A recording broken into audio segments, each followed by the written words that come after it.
السلام عليكم ورحمة الله. أعوذ بالله من الشيطان الرجيم. بسم الله الرحمن الرحيم. رب اشرح لي صدري ويسر لي أمري واحلل عقدة من لساني يفقهوا قولي. بسم الله الرحمن الرحيم. আচ্ছা, সো আমরা আলহামদুলিল্লাহ আজকে ইনশাআল্লাহ 200 ড্রাগ সিরিজটা আমরা শুরু করতে যাচ্ছি। আজকে আমাদের প্রথম ক্লাস। তো 200 ড্রাগ সিরিজটা আশা করছি ইনশাআল্লাহ আপনাদের জন্য খুবই এফেক্টিভ একটা কোর্স ইনশাআল্লাহ হবে। তো এই ক্ষেত্রে এই কোর্সটাতে আপনারা কিভাবে এটাকে আরো ইফেক্টিভ করতে পারেন সেটা হচ্ছে যে আপনি যখনই যেই টপিকটা পড়ছেন বা যে ড্রাগসগুলো ইনশাআল্লাহ পড়ছেন সেই নোটটা নিজে নিজে নেওয়ার চেষ্টা করবেন। আমার ক্লাসের নোটের উপর আপনি অপেক্ষা করবেন না। কেন? কারণ আপনি যখন নিজে একটা কনসাস আকারে নোট নেবেন সেই নোটটা ইনশাল্লাহ আরো অনেক বেশি সুন্দর হবে, ইফেক্টিভ হবে। এবং এই জিনিসগুলো হচ্ছে কি প্রতিদিন আপনি যখন ড্রাগগুলোকে প্র্যাকটিস করবেন তখন আপনার কিন্তু এটা মাথার মধ্যে গেঁথে যাবে ভালো করে। আপনি যদি ড্রাগগুলো প্র্যাকটিস না করেন সেটা কিন্তু আসলে মাথায় থাকবে না। হয়তো বা আপনি জানবেন কিন্তু আপনি রেগুলার প্র্যাকটিসের সময় না করলে এটা থাকবে না। এবং আরেকটা আমার সাজেশন হবে যে একসাথে অনেকগুলা ড্রাগ আপনি হচ্ছে প্রেসক্রাইব করবেন না। মানে আমি যদি যেটা বলতে চাচ্ছি, যেমন ধরেন আপনি একটা বা দুইটা বা ধরেন সর্বোচ্চ 4 থেকে 5টা কোম্পানি আপনি সিলেক্ট করে নেবেন। সাপোজ আপনি প্যারাসিটামল লেখেন, বা না আজকে যেহেতু আমরা প্যারাসিটামল নিয়ে কথা বলছি, তাহলে আপনি আপনার যে এক্সপিরিয়েন্স অনুযায়ী আপনি যেখানে কাজ করেন বা সিনিয়রদের সাথে কথাবার্তা অনুযায়ী আপনি কয়েকটা ড্রাগকে আপনি সিলেক্ট করে নেবেন যে আমি এই ওষুধগুলো ইনশাল্লাহ আমি প্রেসক্রাইব করবো। কারণ আপনি যখন বিভিন্ন ওষুধ কোম্পানির কথা শুনবেন এবং বিভিন্নভাবে হচ্ছে আপনি এরকম ড্রাগকে প্রেসক্রাইব করা শুরু করবেন, তখন যে ইস্যুটা হবে যে আপনার তালগোল পাকায় ফেলবেন যে কোন ড্রাগটা হচ্ছে আপনার কোন কোম্পানির কোনটা ভালো, এটা আপনার হচ্ছে মনে থাকবে না। দ্যাটস আমাদের কি করতে হবে যে আমরা একদম আমার প্রিয় যে ওষুধগুলো আছে, এখন কথা হচ্ছে প্রিয় ওষুধগুলা বলতে আমরা কোনটা বোঝাচ্ছি, যে এখন প্রিয় মানে কি আপনার এরকম করবেন যে আপনাকে যে ওষুধ কোম্পানি টাকা দিচ্ছে বা যে ওষুধ কোম্পানি ভিজিট করছে আপনি শুধু তার কথাই শুনলেন না, বিষয়টা তো সেরকম না। আপনি সব সময় পেশেন্টের কথা প্রায়োরিটি দিবেন। সো পেশেন্টের জন্য যে ওষুধটা ভালো হবে, যে ড্রাগটা বেশি ভালো, সেই ড্রাগটা ইনশাল্লাহ আমরা প্রেসক্রাইব করার চেষ্টা করব। সেইটা যদি সেই ওষুধ কোম্পানি যদি আপনাকে ভিজিট নাও করে তাহলে আপনি করবেন, তাই না? সো ওষুধ কোম্পানির ভিজিটের জন্য আমরা কখনো অপেক্ষা করব না। কারণ যদি আমরা এটা করি এটা কিন্তু আসলে ইসলামিক আমাদের জন্য জায়েজ হচ্ছে না বা হালাল হচ্ছে না। এই টাকাটা যে আপনি যদি ওষুধ কোম্পানির কাছ থেকে টাকা নিয়ে থাকেন, বা যদি আপনি ওষুধ কোম্পানির কাছ থেকে খাবার নিয়ে থাকেন, বা ওষুধ কোম্পানির কাছ থেকে অন্য যে কোনো বেনিফিট, যে বেনিফিটের জন্য আপনি বলছেন যে আপনি আমাকে এই বেনিফিট দেন বিনিময়ে আমি আপনার ওষুধ লিখবো, এটা তো অবশ্যই অ্যাবসলিউটলি এটাতে হারাম, এটাতে কোনো সন্দেহ নাই। আর ছোটখাটো গিফটের ব্যাপারে যেখানে আপনার চুক্তি নাই সেখানে আলেমদের দ্বিমত আছে, কেউ কেউ বলছে জায়েজ, কেউ বলছে না সেটাও জায়েজ না। যাই হোক, আমি সেদিকে ফতোয়ার আলাপে যাচ্ছি না। বাট একদম মূল এসেন্স যেটা সেটা হচ্ছে আমরা অনেক সময় যত বেশি আপনি ড্রাগস সম্পর্কে, যারা এই কোর্সে আসছেন তার মানে ডেফিনেটলি আপনি ড্রাগস সম্পর্কে জানতে চান। সো ড্রাগস সম্পর্কে সব সময় আপনি মনে রাখবেন নিজের পড়াশোনাকে আপনি বিশ্বাস করবেন। ওষুধ কোম্পানির যে লিটারেচার দেয়, ওষুধ কোম্পানির লিটারেচারকে আপনি বিশ্বাস করবেন না। কারণ ওষুধ কোম্পানির লিটারেচার বেশিরভাগ ক্ষেত্রে এটা বায়াস থাকে। সো একটা বায়াস লিটারেচার নিয়ে যখন আপনি কাজ করবেন বা হচ্ছে তাদের কথা শুনেই যখন আপনি প্রেসক্রাইব করা শুরু করবেন, আপনার এখানে ভুল হওয়ার সম্ভাবনা বেশি। সে যখনই যেটা বলবে সেটাকে আপনি অবশ্যই আরেকটা ভেরিফাই করে নেবেন, ঠিক আছে? এবং কয়েকটা কোম্পানি ড্রাগ আমি যেটা বললাম যে 4 থেকে 5টা কোম্পানি আপনার কমন থাকবে, বা আরো বেশি হতে পারে, আপনি যখন বয়স হবে ইনশাল্লাহ আরো বেশি আপনি করবেন। বাট আপনাকে মাথায় রাখতে হবে যে এত বেশি কোম্পানির ড্রাগ যদি আমি মনে রাখতে যাই ইনিশিয়াল ফেইসে, তখন আমি আসলে অনেক ভুলভাল করে ফেলবো এবং ড্রাগের ডোজ কোনটা ভালো কোনটা কম এটা আপনি খেয়াল রাখতে পারবেন না। সো আপনার একটা নিজস্ব ড্রাগ ফর্মুলারি থাকবে। আমরা ফার্মাকোলজিতে পড়তাম পি ড্রাগ, পার্সোনাল ড্রাগ, তাহলে আপনার নিজস্ব একটা ড্রাগ ফর্মুলারি থাকবে। এবং এই ড্রাগ ফর্মুলারিতে আপনার আসলে কি কি থাকবে? ড্রাগ ফর্মুলারিতে আপনার জন্য যেটা থাকবে সেটা হচ্ছে কোন ড্রাগটা রোগীদের জন্য অ্যাফোর্ডেবল, কোন ড্রাগটা সহজে পাওয়া যায়, কোন ড্রাগটার কার্যকারিতা বেশি। সবাইকে আপনি একই রকম ড্রাগ দিতে পারবেন না, কেউ কেউ এসে বলবে যে আমাকে বেশি দামি ড্রাগ দেন। সো আপনি দামি ড্রাগের নামও মনে রাখবেন, কোনটা ভালো কাজ করে, বা ওষুধ কোম্পানির লোক এসে আপনাকে আসলেই তার পক্ষে কিছু যুক্তি যদি আপনার কাছে মনে হয় যে ভালো, এরকম কিছু ড্রাগের নাম নোট ডাউন করে রাখবেন। সেই ড্রাগের নামে আপনি হচ্ছে সেই ড্রাগগুলো ইনশাল্লাহ আজীবন প্র্যাকটিস করার চেষ্টা করবেন। মাঝে মধ্যে হয়তো বা আপনি 2-4টা ড্রাগ এদিক সেদিক করে দিতে পারেন, যে পেশেন্টের কিরকম রেসপন্স আসে আমরা দেখি। সাধারণত ইনডোর রোগীদের ক্ষেত্রে এটা আমরা প্র্যাকটিসটা করতে পারি, কিন্তু আউটডোর রোগীরা যেহেতু আপনাকে ফলো আপে খুব একটা আসে না, এটা জানার সুযোগটা আসলে কম থাকে। সো আমরা যেহেতু ইনডোর রোগীদের ক্ষেত্রে যখন দেখবো তখন আমরা ইনশাল্লাহ এই জিনিসগুলোকে অবশ্যই আমরা ফোকাস দেওয়ার চেষ্টা করবো। ওকে, আচ্ছা।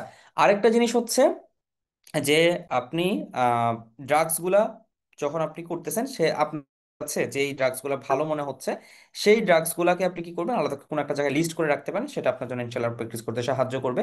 সো আমরা আমাদের ক্লাসে ইনশাল্লাহ কিছু জেনেরিক নাম দেওয়ার চেষ্টা করব।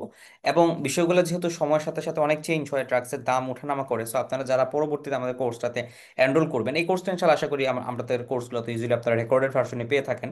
সো আসলে পরবর্তীতে যদি কোনো ড্রাগের নাম চেঞ্জ হয় সেগুলো আমরা আমাদের হোয়াটসঅ্যাপ গ্রুপে ইনশাল্লাহ জানাই দিব। আমাদের প্রত্যেকটা মানে মেডিভার্সের প্রত্যেকটা গ্রুপের ক্ষেত্রে এরকম থাকে, আমাদের একটা টেলিগ্রাম গ্রুপ থাকে, হোয়াটসঅ্যাপ গ্রুপ থাকে।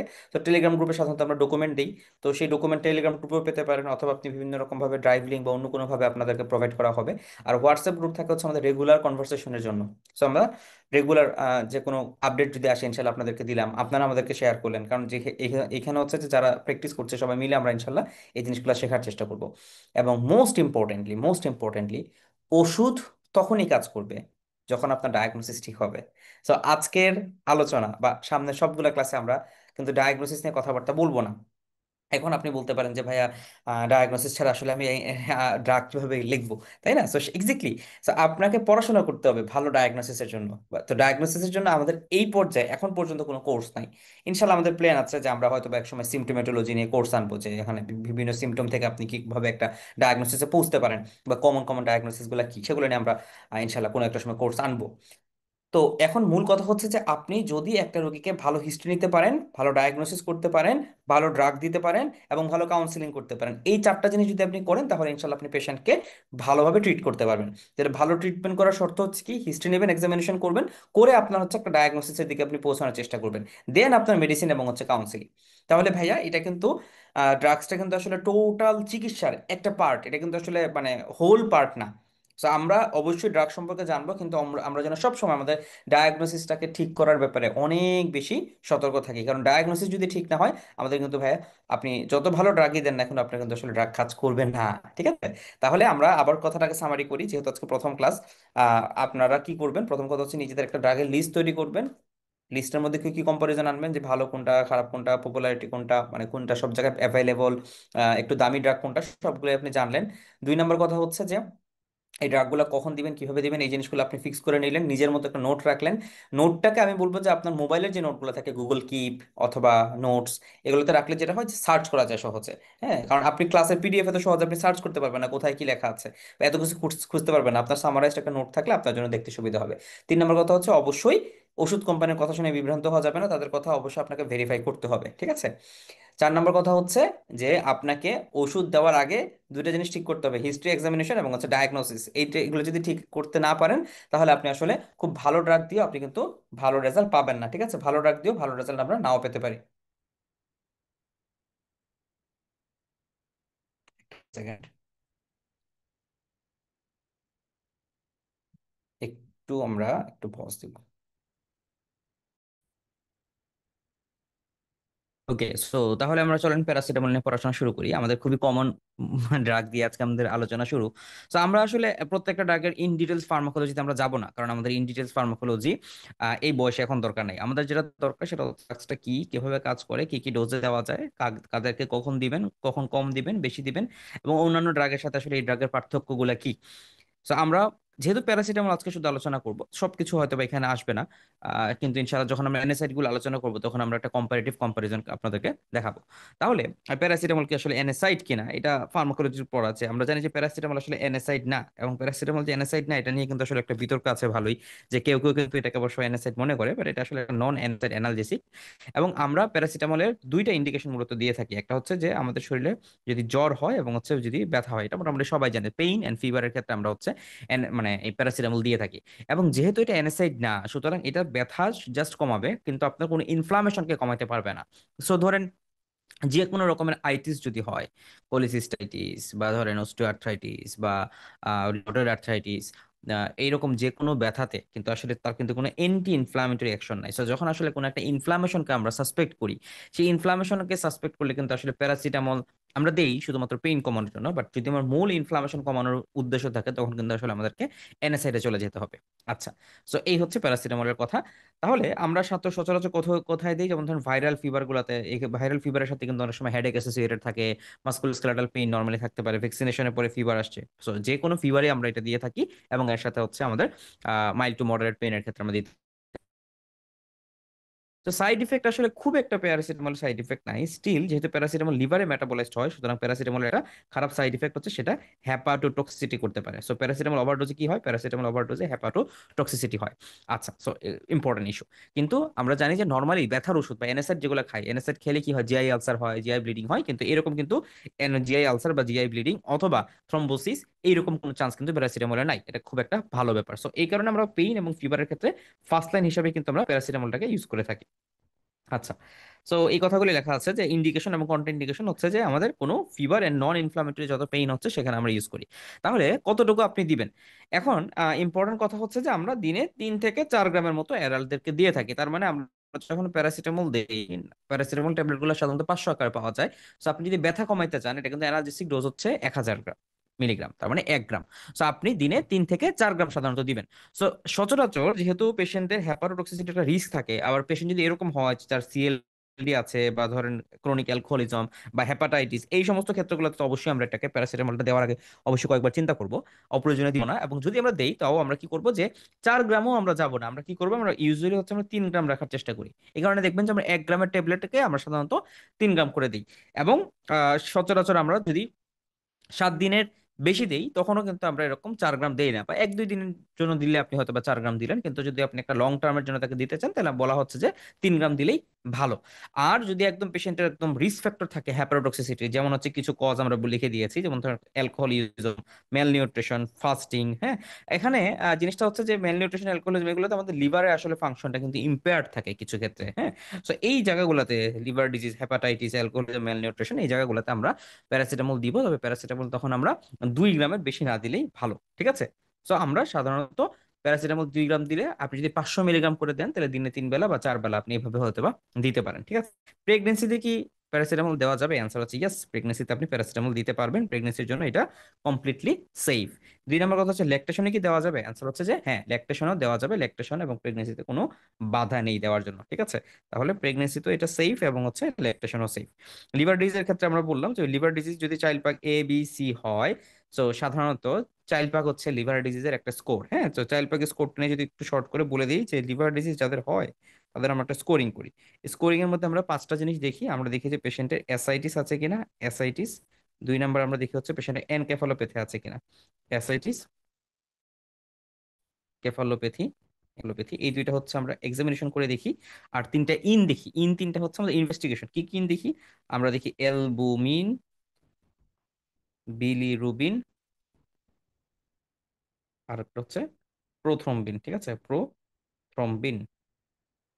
এই 5টা জিনিস দেখার পরে আমরা একটা স্কোর করি। তো সেই স্কোর থেকে আমরা বুঝতে পারি যে পেশেন্টের কন্ডিশনটা কেমন। যদি চাইল্ড ভাগ B এবং C হয়, এটা সাধারণত ডিকম্পেনসেশন ইন্ডিকেট করে, ঠিক আছে? এতে এ হচ্ছে নন ডিকম্পেনসেটেড আর কি, হ্যাঁ। সো B এবং C ছাড়া আমাদের হাসপাতালে রোগীরা ভর্তি থাকে না। তো যেহেতু হাসপাতালে রোগীরা ভর্তি থাকে, তখন এমনিতে আপনার হয়তো বা জিপি কেন্দ্রিক প্র্যাকটিস আপনার তখন করতে হবে না। সো এগুলো নিয়ে চিন্তা করার কিছু নাই। এবং কিডনি ডিজিজের ক্ষেত্রে এটাকে একদম সেফলি দেওয়া যাবে, তো কোনো সমস্যা নাই, ওকে? তাহলে আমরা আবারও সামারি করছি, প্যারাসিটামল আপনি কিভাবে দিতে পারছেন? আপনি দিনে 4 গ্রাম পর্যন্ত ইজিলি দেওয়া যায়। তো সচরাচর আমরা 3 গ্রাম দিই, লিভারের সমস্যা থাকলে আমরা হচ্ছে 2 গ্রাম দিই, ওকে? অতটুকু কথা আপনি মনে রাখেন। কারণ আমরা এই পড়াগুলো আপনারা ভাই বারবার পড়বেন না আমি জানি, সো এই কারণে আমরা একদম এরকম ভাবে মনে রাখবো যেন পরীক্ষা হলে আমরা এটাই, সরি পরীক্ষা হলে না, আমরা পেশেন্ট দেখলে যেন এইভাবে দিতে পারি। আচ্ছা, সো আপনি এই প্যারাসিটামল কিভাবে দিতে পারেন? প্যারাসিটামলের সবচেয়ে ইম্পর্টেন্ট বা সবচেয়ে কমন যে ফর্ম সেটা হচ্ছে ট্যাবলেট। সো প্যারাসিটামল কমনলি আমরা ট্যাবলেট ফর্মে দিই। তো সেই ট্যাবলেটের মধ্যে আবার 2 টাইপের ট্যাবলেট আছে, একটা হচ্ছে ট্যাবলেট আর আরেকটা হচ্ছে এক্সটেন্ডেড রিলিজ ট্যাবলেট, ঠিক আছে? সো ট্যাবলেট নিয়ে আমরা ইনশাল্লাহ আগে কথা বলি। এছাড়া ট্যাবলেট ছাড়া কি আছে? তো এখন সিরাপ আছে, সাসপেনশন আছে, সাপোজিটরি আছে, হ্যাঁ, এবং হচ্ছে কি আইভি ইনফিউশন আকারে দেওয়া যায়। সো ট্যাবলেটের মধ্যে আমরা 3টা ভ্যারাইটি পাই। সো ট্যাবলেটের মধ্যে 3টা ভ্যারাইটি পাই এবং বিভিন্ন স্ট্রেংথে পাই। যেমন হচ্ছে আমরা সবচেয়ে কমন পরিচিত নাপা হিসেবে আমরা যদি বলি, সো নাপা, এটা 500 পাওয়া যায়। নাপা ওয়ান যদি আপনি দেন তাহলে ওয়ান মানে হচ্ছে 1000, সো এখান থেকে হচ্ছে নাপা ওয়ান 1000। নাপা এক্সটেন্ড এটা হচ্ছে 665 মিলিগ্রাম। আবার হচ্ছে নাপা রেপিড, এটা হচ্ছে একটিজল টেকনোলজি দিয়ে তৈরি করা হয়েছে, মানে খুব দ্রুত এটা অ্যাবজর্পশন হতে পারে। সো শুধুমাত্র প্যারাসিটামল ট্যাবলেটের মধ্যে আমরা এই ভ্যারাইটিস গুলো পাচ্ছি। এবং এদের পাশাপাশি আরো 2টা স্পেশাল ফর্ম আছে, একটা হচ্ছে নাপা এক্সট্রা, যেখানে আপনি হচ্ছে ক্যাফেইন পান 65 মিলিগ্রাম। এবং নতুন করে নিয়ে আসছে একটা এইচ ডিও, বা হচ্ছে এটাকে অপর নাম হচ্ছে এন ম্যাক্স, হ্যাঁ, এইচ ডিও বলা হয়, আবার হচ্ছে এটা অপর নাম হচ্ছে এন ম্যাক্স আকারেও বলা হয়, হ্যাঁ। সো এইচ ডিও বা ম্যাক্স, সো এখানে আমরা কি পান? এইখানে হচ্ছে প্যারাসিটামলের সাথে হচ্ছে আপনি ইবোপ্রোফেন পাচ্ছেন, হ্যাঁ। প্যারাসিটামলের সাথে আপনি ইবোপ্রোফেন দেওয়া হচ্ছে,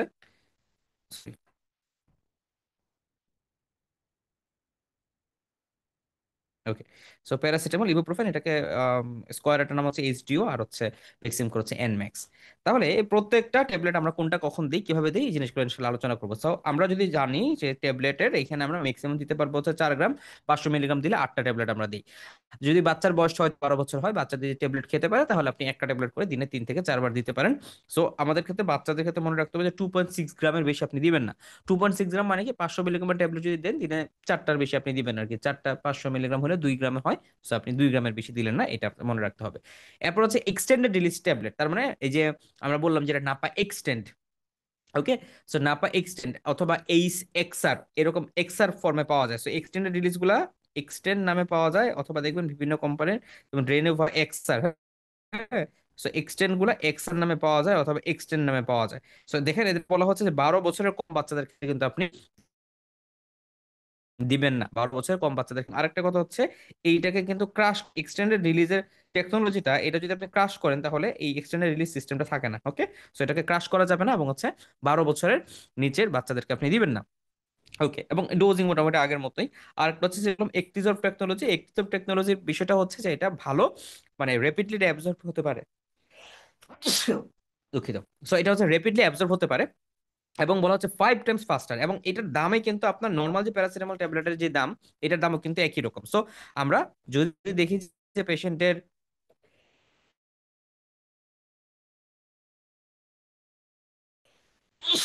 দুঃখিত, আমি হচ্ছে পেশেন্টের ক্ষেত্রে আমাদের একটা ফাস্টার অ্যাক্টিং একটা অ্যানালিসিস দিতে যাচ্ছি, বা ফাস্টার অ্যাক্টিং একটা প্যারাসিটামল দিতে যাচ্ছি, তাহলে আমরা নাপা রেপিডটাকে আমরা চয়েস করে ফেলি। সো এটা খুবই সিম্পল একটা অপশন, আর কিছুই না।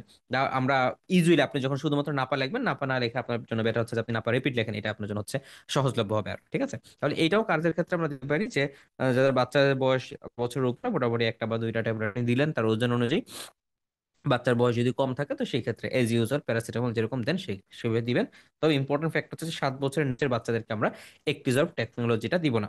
ওকে, তাহলে 12 বছরের নিচের বাচ্চাদের আমরা হচ্ছে এক্সটেন্ড রিলিজ ট্যাবলেটটা দিব না, আর 7 বছরের নিচের বাচ্চাদের হচ্ছে আপনি একটিজার্ভ টেকনোলজিটা দিবেন না। আচ্ছা, এরপরে তাহলে আমরা এটা আসি যে হচ্ছে আমরা প্যারাসিটামলের যে ফর্মুলেশন গুলো পড়লাম, এটা আগে আমরা শেষ করি আলোচনাটা, এরপর আশা করি আপনারা বুঝতে পারবেন। তাহলে প্রথম কথা আসেন যে নাপা।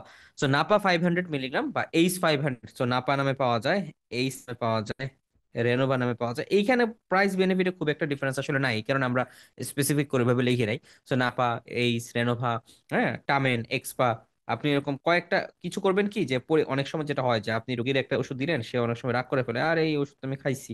এখন আসলে ওই রোগীর আপনার অন্য কোনো প্যারাসিটামল ছাড়া অন্য কোনো ওষুধের ইন্ডিকেশন নাই, কিন্তু আপনি এখন কি করবেন? তখন আপনি এরকম টামেন, এক্সপা, হ্যাঁ, রিসেট, এরকম উল্টাপাল্টা নামের যেগুলো আছে এরকম দিয়ে দিবেন, মানে যে নামগুলো বেশি প্রচলিত না, ঠিক আছে, এরকম একটা দিয়ে দিবেন। দিয়ে দিয়ে দিলে যেটা হবে, রোগী বুঝতে চাচ্ছে ঠিক আছে অন্য কোনো একটা ওষুধ দিয়েছে। অবশ্য রোগীর অনেক সময় খুব চালাক থাকে, চালাক রোগীরা হচ্ছে ফার্মেসিওয়ালা থেকে জেনে নিতে পারে। তো যাই হোক, আপনি এখানে প্যারাসিটামল দিলেন, তাহলে এটাতে আমরা প্যারাসিটামল বলি, বা এটাকে আমরা এসিটা মেনোফেন হিসেবে চিনি। তাহলে এখানে কি কি ইন্ডিকেশন আছে, ইন্ডিকেশন আমরা সব আগে বলে ফেলছি, যে ব্যথা এবং হচ্ছে জ্বরের ক্ষেত্রে আমরা দিয়ে থাকি। ওকে, এরপর আসেন হচ্ছে নাপা 1। নাপা 1টা হচ্ছে 1000 মিলিগ্রাম। সো 1000 মিলিগ্রাম দেখেন, এইটার নাপা ওয়ানের যে অরিজিনেটর ব্র্যান্ডটার নাম হচ্ছে প্যানাডল, ঠিক আছে। নাপার অরিজিনেটর ব্র্যান্ড হচ্ছে প্যানাডল।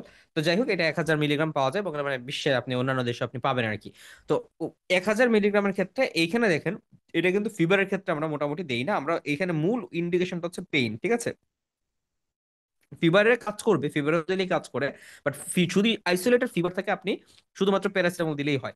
আর যদি পেইন থাকে, তাহলে অবশ্যই আপনি কি করবেন, নাপা 1 চয়েস করবেন। অনেকেই যেটা ভুল কনসেপ্ট বা যেটা ভুল করে থাকে, সেটা হচ্ছে ভাবে যে নাপা এক্সট্রা, নামটা শুনে মনে হয় এখানে এক্সট্রা একটা কিছু আছে, এটা মনে দিলে এবং বেশি পাওয়ারফুল, এরকম কিছু না। আপনি কিন্তু নাপা 1 চয়েস করার চেষ্টা করবেন, ঠিক আছে, বা নাপা 1 আর স্কোয়ারে দিলে হচ্ছে এইচ পাওয়ার, ঠিক আছে, নাপা 1 বা হচ্ছে এইচ পাওয়ার, এরা হচ্ছে 1000 মিলিগ্রাম। সো এই টাইপের ট্যাবলেট দিলে আপনার জন্য কিন্তু সুবিধা, আপনি একটা করে দিলেই তার 3 বেলায় 3000 মিলিগ্রাম হয়ে যাচ্ছে, বা যদি বেশি খারাপ অবস্থা হয় 4 বেলা 4টা দিতে পারেন, ঠিক আছে। ওকে, নাপা নাপা এক্সটেন্ডের ক্ষেত্রে দেখেন, এটা আমরা কি বললাম, এটা একটা এক্সটেন্ড রিলিজিং একটা টেকনোলজি। সো এক্সটেন্ড, এক্সআর, এরকম ক্ষেত্রে দেই। তো সচরাচর যেখানে আসলে একটা মানুষের সারাদিনই ব্যথা থাকে, বা দীর্ঘ সময় ধরে ব্যথা থাকতে পারে, তাদের ক্ষেত্রে আমরা দিতে পারি। কারণ কি, এটা দীর্ঘ সময় ধরে এটা প্লাজমা কনসেন্ট্রেশনটা হায়ার থাকে, ঠিক আছে। তাহলে যেমন হচ্ছে ক্রনিক পেইন, হ্যাঁ, যেমন অস্টিওআর্থ্রাইটিস, মাসকুলোস্কেলেটাল পেইন, যেখানে আপনি এনএসআইড দিবেন না, তখন আপনি সেখানে নাপা এক্সটেন্ডটাকে ব্যবহার করবেন, ঠিক আছে।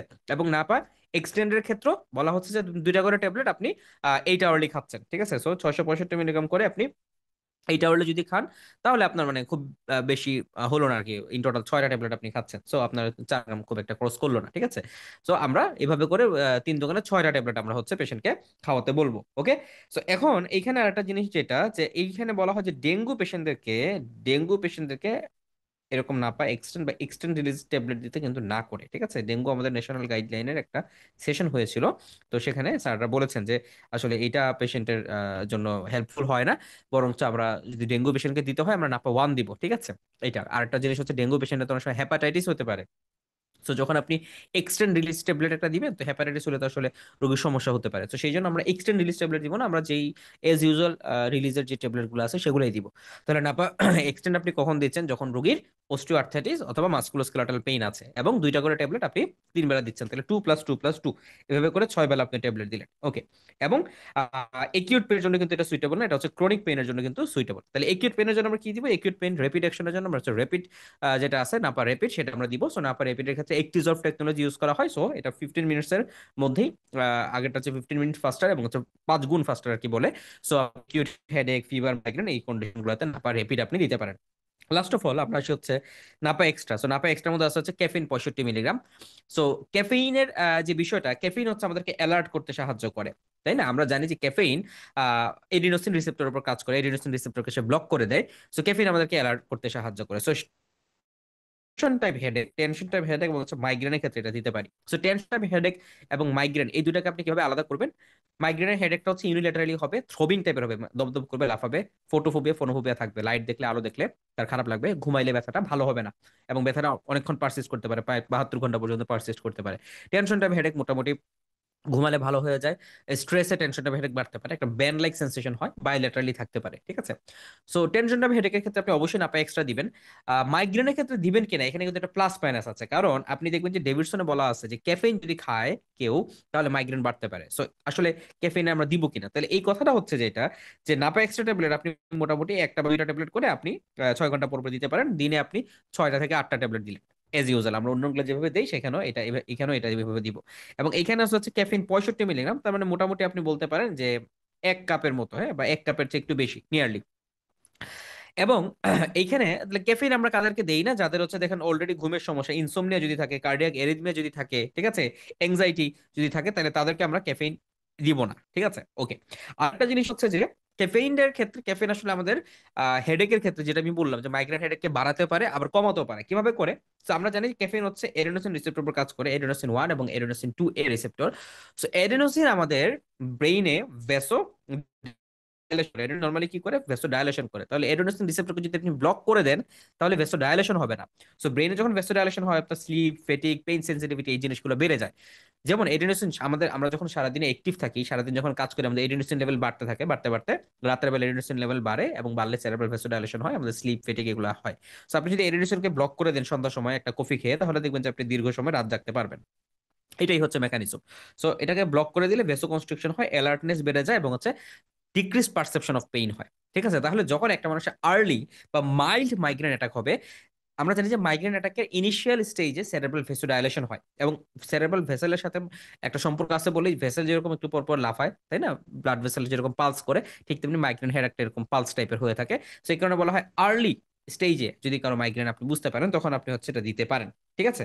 সো আমরা ক্যাফেন কন্টেনিং ড্রাগগুলো ফাস্টার রিলিফ হিসেবে এখানে দিতে পারি। কিন্তু যদি আপনি দেখেন যে একটা patient regular chronic repetitive excessive caffeine যদি তার এক্সপোজার হয়, এই ক্রনিক রিপিটেটিভ এক্সপোজারের ক্ষেত্রে আপনি এডেনোসিন রিসেপ্টরকে সাপ্রেস যখন করে দিচ্ছেন, মনে করেন যে এখানে এডেনোসিন রিসেপ্টর আছে, আপনি সবগুলো এডেনোসিন রিসেপ্টরকে আপনি ওষুধ দিয়ে সাপ্রেস করে দিলেন, সব সাপ্রেস করে দিলেন, তাহলে এতে করে যে জিনিসটা হবে, নতুন নতুন আরো অনেক রিসেপ্টর তৈরি হবে, তার মানে এখানে হাইপার সেন্সিটিভিটি হবে, মানে রিসেপ্টর গুলা এখন আরো বেশি অ্যাক্টিভ হয়ে থাকবে। তো তখন অন্যান্য এডেনোসিন যখন আসবে তখন তারা এই রিসেপ্টর গুলাতে সহজে বসে যেতে পারবে, ঠিক আছে। তাহলে এটাকে আমরা বলি যে রিসেপ্টর আপরেগুলেশন হয়ে যাবে। সো রিসেপ্টর আপরেগুলেশন যদি হয়, তাহলে ক্যাফেইন লেভেল ড্রপ করার সাথে সাথে আপনার হেডেক বেড়ে যাবে, ঠিক আছে।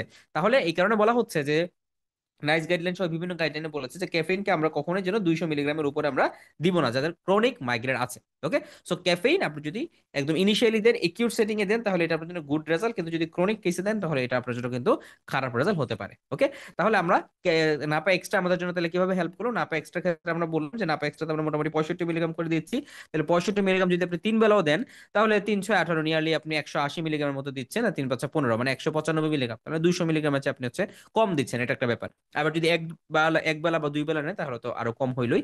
সো এইটা এই জন্য আমরা মূলত এটা দিতে পারি, ঠিক আছে। আর যদি ক্রনিক্যালি আপনি যদি ইউজ করেন যে 200 মিলিগ্রাম উপর সবসময় আপনি যদি ইউজ করেন, তখন রিবাউন্ড হেডেক পেশেন্টের হতে পারে, ঠিক আছে। তাহলে পেশেন্টের যাদের রিবাউন্ড হেডেক আছে, যাদের অ্যাংজাইটি, ইনসোমনিয়া এবং হাই ব্লাড প্রেশারের সমস্যা আছে, তখন তাদেরকে কিন্তু আমরা অবশ্যই ক্যাফেন দিব না। হ্যাঁ, anxiety, insomnia, high blood pressure থাকলে ক্যাফেন আমরা তখন দিব না। ওকে, তাহলে এই কথাটা আমরা খেয়াল রাখবো যে রিবাউন্ড হেডেক এটা করতে পারে।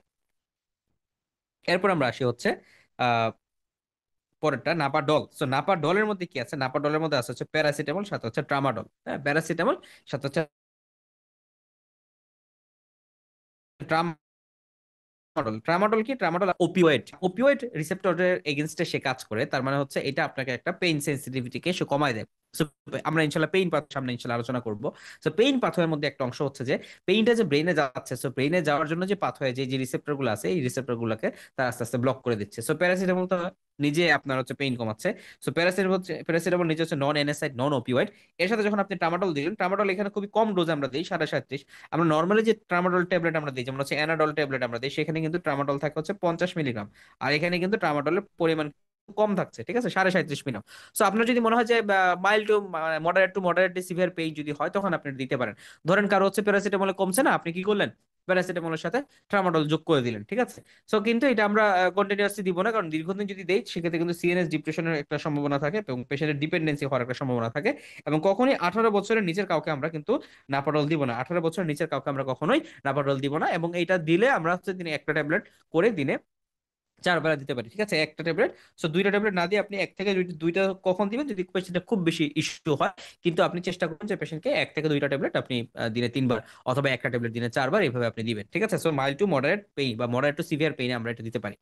আর এখন হচ্ছে প্যারাসিটামলের সাথে ওপিওয়েডের পাশাপাশি যদি এনএসআইড আপনি দিতে চান, তাহলে এনএসআইড দিলে হচ্ছে ইবুপ্রোফেন দিতে পারেন। ইবুপ্রোফেন নর্মাল ডোজ হচ্ছে 400 মিলিগ্রাম।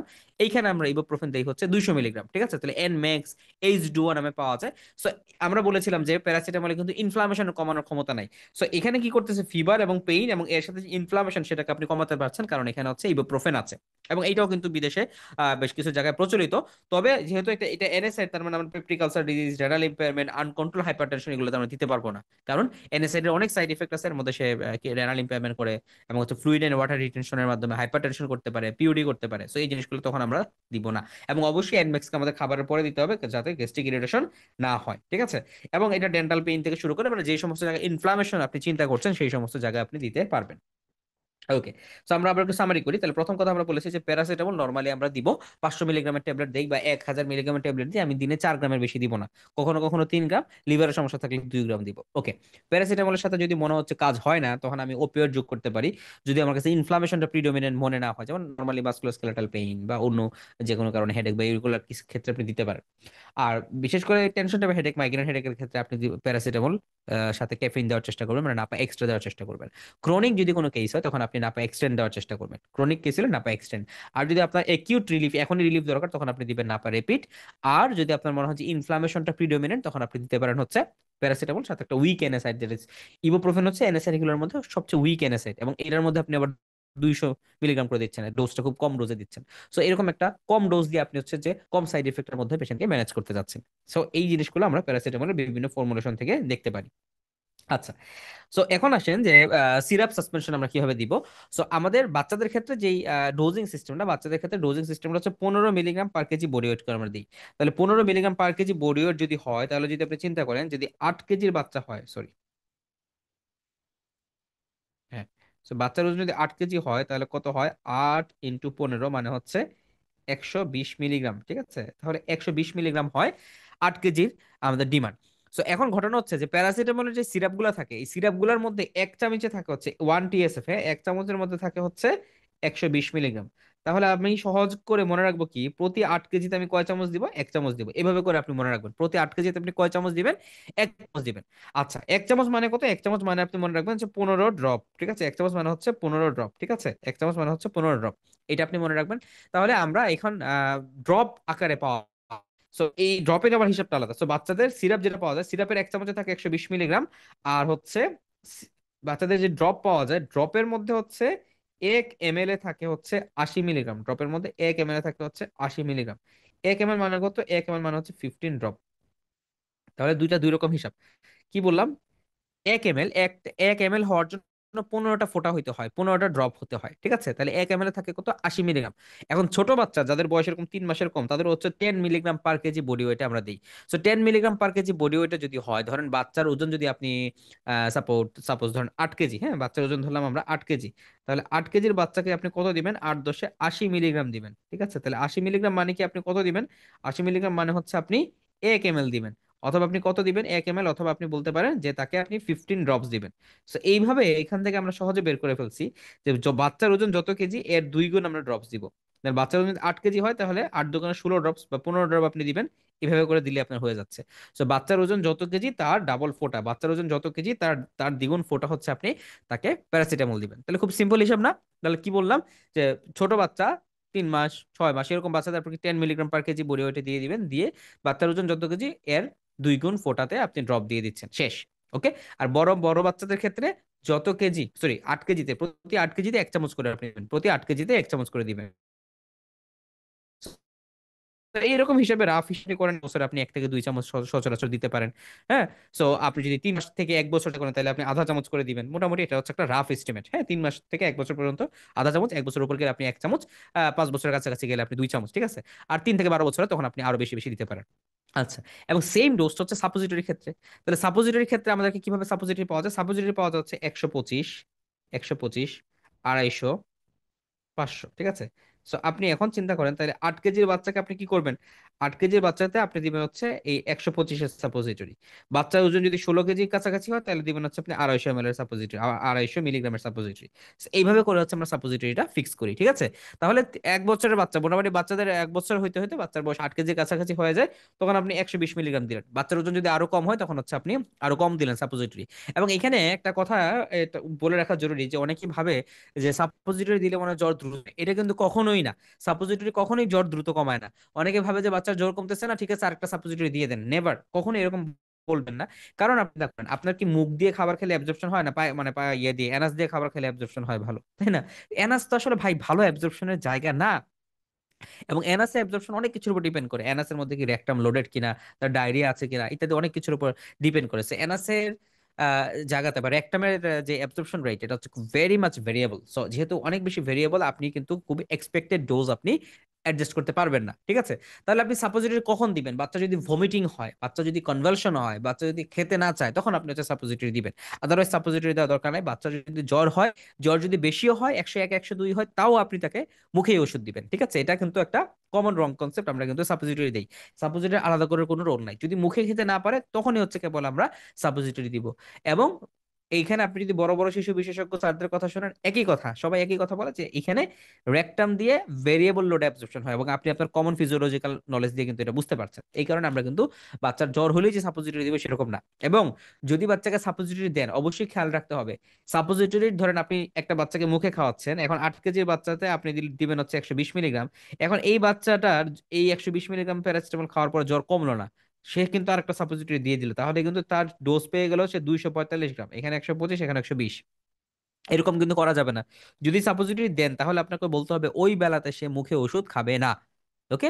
যেই বেলায় মুখে ওষুধ খাবে সেই বেলা সে সাপোজিটরি নিবে না, এটা কিন্তু ভাই বলে দিতে হবে, ঠিক আছে। ওকে। সো আমরা মোটামুটি এখানে আলোচনা করে ফেলেছি। লাস্ট অফ অল আসছে আমরা হচ্ছে আইভি ইনফিউশন। আইভি ইনফিউশন ভাই একই কথা। আইভি ইনফিউশনের ক্ষেত্রে খুবই সিম্পল হিসাব, যে আইভি ইনফিউশনে থাকে হচ্ছে এই বোতলগুলো থাকে হচ্ছে 100 ml, ঠিক আছে। আইভি ইনফিউশনের বোতলগুলো থাকে হচ্ছে 100 ml।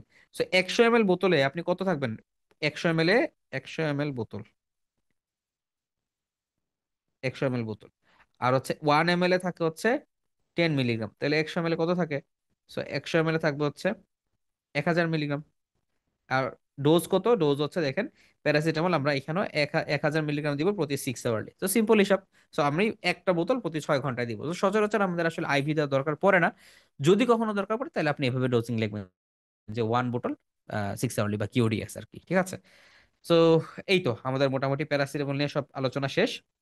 তাহলে আপনাদের জন্য এখন একটু মনে মনে চিন্তা করেন যে একটা পেশেন্ট আসলো। সো ধরেন একটা পেশেন্ট আসছে, তার বয়স হচ্ছে 20 বছর, তার হচ্ছে ফিভার, ফিভার সাথে হচ্ছে রানি নোজ ফর লাস্ট 2 ডেজ। তার ক্ষেত্রে আমরা কি দিব?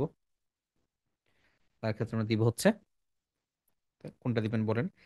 আরেকটা রোগী আসলো, তার বয়স হচ্ছে 45 বছর, ফিমেল, বাইলেটারাল নি জয়েন্টে পেইন, নি জয়েন্ট পেইন, কিন্তু পেইনের পাশাপাশি কোনো টেন্ডারনেস নাই, নি জয়েন্টে কোনো সোয়েলিং নাই। তখন আপনি কি দিবেন? 3 নম্বর হচ্ছে 22 ইয়ার ওল্ড ফিমেল, তার হচ্ছে হেডেক। তখন আপনি কি দিতে পারেন? 4 নম্বর হচ্ছে 4 বছরের একটা বাচ্চা, ওজন হচ্ছে 12 কেজি, তাকে আপনি কিভাবে দিবেন? তাহলে আসেন একটা একটা করে আমরা সলভ করি। 20 বছরের জ্বর আছে, রানি নোজ আছে, মোস্ট প্রবলি ভাইরাল ফিভার। তো তার ক্ষেত্রে আপনি দিবেন হচ্ছে ট্যাবলেট নাপা বা প্যারাসিটামল। এটা আপনি 500 মিলিগ্রাম করে 1+1+1, আপনি তার যে কদিন লাগে 7 দিন বা 5 দিন বা যেরকম দিবেন সেটা আপনি দিয়ে দিলেন। হ্যাঁ, 7 দিন খাবার পরে, খাবার পরে। কেন? কারণ হচ্ছে যে সচরাচর এটা আমাদের খাবার আগে দিয়ে কোনো বেনিফিট নেই, so আমরা খাবার পরেই দিব। ওকে, এরপর আসেন পরের প্রশ্নগুলো একটু আলাদা আলোচনা করি। আচ্ছা, 45 বছর মহিলা, তার বাইলেটার নি জয়েন্টে পেইন আছে কিন্তু টেন্ডারনেস নাই, কিন্তু কোনো সোয়েলিং নাই। তার মানে এটা মোস্ট মোস্ট লাইকলি একটা অস্টিও আর্থাইটিস। তো আপনাকে এখন দিতে হবে, যেহেতু অস্টিও আর্থাইটিস, তাহলে আপনি কয়েকভাবে দিতে পারেন। একটা হচ্ছে আপনি দিতে পারেন ট্যাবলেট নাপা 1, তার মানে এটা আপনি এন্টি ইনফ্লামেটরি হিসেবে দিলেন, এটা আপনি 1+1+ করে দিতে পারেন। অথবা আপনি দিতে পারেন হচ্ছে tablet Napa extend. So Napa এক্সটেন্ডটা আপনার ক্ষেত্রে কাজ করবে। এক্সটেন্ড দিলে আপনি দিবেন 2+2+2, ঠিক আছে? এটা আপনি দিয়ে দিলেন 15 দিন, যেহেতু এটা এনএসএইড না, আপনি দীর্ঘদিন দিলে কিন্তু সমস্যা নাই। ওকে, নাপা এক্সটেন্ড দিলেন অথবা নাপা 1 দিলেন। 22 বছরের মেয়ে একটা ফিভার নিয়ে আসছে, সরি হেডেক নিয়ে আসছে, তখন আপনি কি দিবেন? আপনি যদি হেডেক নর্মাল ভাবে কমাইতে চান, আপনি চান যে হেডেকটা দ্রুত কমাইতে, তখন কিন্তু আপনি নাপা রেপিড দিতে পারেন। যে নাপা রেপিড আমি দিয়ে দুইটা দুইটা দুইটা করে দিয়ে দিলাম, দ্রুত কমে গেল। হ্যাঁ, এটা 3 দিনের জন্য দিয়ে দিলেন। অথবা আপনি যদি ভাবেন যে না, তার তো টেনশন টাইপ হেডেক কিনা, তখন আমি দিতে চাই নাপা এক্সট্রা। তো আপনি যখন চাইবে নাপা এক্সট্রা দিয়ে দিলেন। নাপা এক্সট্রা ক্ষেত্রে আসলে একটা করে দিলেই বেটার, কারণ হচ্ছে কফি আছে তো, ক্যাফেইনের ডোজটা তাহলে বাড়বে না। হ্যাঁ, অথবা যদি আপনি একিউট কেসে দেন যে দুইটা করে, দুইটা এখন খান, হ্যাঁ দুইটা এখন খাবে, এরকম দিতে পারেন যে তাকে স্টেট ডোজ একটা দিয়ে দিলেন যে সে এখন খেয়ে ফেলবে এরকম। আচ্ছা, 4 বছরের বাচ্চা 12 কেজি, কিভাবে দিবেন? তাহলে আমরা বলছি যে 12 কেজি, তাহলে প্রতি 8 কেজিতে হচ্ছে 1 চামচ। প্রতি 8 কেজিতে যদি 1 চামচ হয়, সুতরাং 12 কেজিতে কত হবে? চিন্তা করেন, 8 কেজিতে 1 চামচ হলে 12 কেজিতে হচ্ছে 1.5 চামচ। তাহলে আপনি কিভাবে দিবেন? আপনি দিবেন হচ্ছে syrup Napa, syrup Napa 120 milligram per 5 ml। So 1.5 চামচ, 1.5 চামচ 3 বেলা, 7 দিন, ঠিক আছে? এখন আপনি 1.5 চামচের জায়গায় আপনি এমএলও লিখে দিতে পারেন। আপনি লিখে দিতে পারেন 7.5 মিলি, 7.5 মিলি 3 বেলা, 7 দিন, আপনার জন্য যেভাবে সুবিধা হয়, ঠিক আছে? তো সচরাচর বাংলাদেশের মানুষজন আসলে মিলিটা বুঝে না ভালো, তারা এমএল এর বিষয়টাই ভালো বুঝে। সো এই কারণে আমরা, সরি মিলিটা বুঝে না, তারা চামচের হিসাবটাই ভালো বুঝে, তো আমরা এই কারণে চামচের মধ্যে লিখে দিব, ঠিক আছে? তো আশা করি আপনাদের প্যারাসিটামল নিয়ে ইনশাল্লাহ আর কোনো কোশ্চেন থাকবে না। স্টিল আপনাদের যদি কোনো কোশ্চেন থাকে অবশ্যই আমাদেরকে জানাবেন। আর ক্লাসগুলো যত দ্রুত পারেন ইনশাল্লাহ সবগুলো করে ফেলার চেষ্টা করবেন। আর অবশ্যই অবশ্যই যে ক্লাসগুলো করছেন সেটা আবার পরে রিক্যাপিচুলেট করবেন। একটা পড়া মনে রাখার জন্য আপনি আজকে করলেন তো, ধরেন আজকে আপনার ধরলাম আজকে হচ্ছে 1 তারিখ, ঠিক আছে? তো আপনি মনে রাখবেন যে আজকে 1 তারিখ পড়ছেন, 7 তারিখের পড়াটা আপনি আবার পড়বেন। এরপরে 1 তারিখে, সরি 1 তারিখের পড়াটা আপনি হচ্ছে 3 তারিখে আরেকবার রিভিশন দিবেন। এরপর আপনি 7 তারিখে রিভিশন দিবেন। এরপর আপনি হচ্ছে 21 তারিখে রিভিশন দিবেন। হ্যাঁ, মোটামুটি এই 3 থেকে 4 বার রিভিশন দিবেন। এরপর আপনি মোটামুটি 2 মাস পরে আরেকবার রিভিশন দিবেন, দেখবেন যে তাহলে ইনশাল্লাহ আর ভুল থাকবে না, ঠিক আছে? ওকে, সো সবাই ভালো থাকবেন। আসসালামু আলাইকুম রহমতুল্লাহ, আল্লাহ হাফিজ।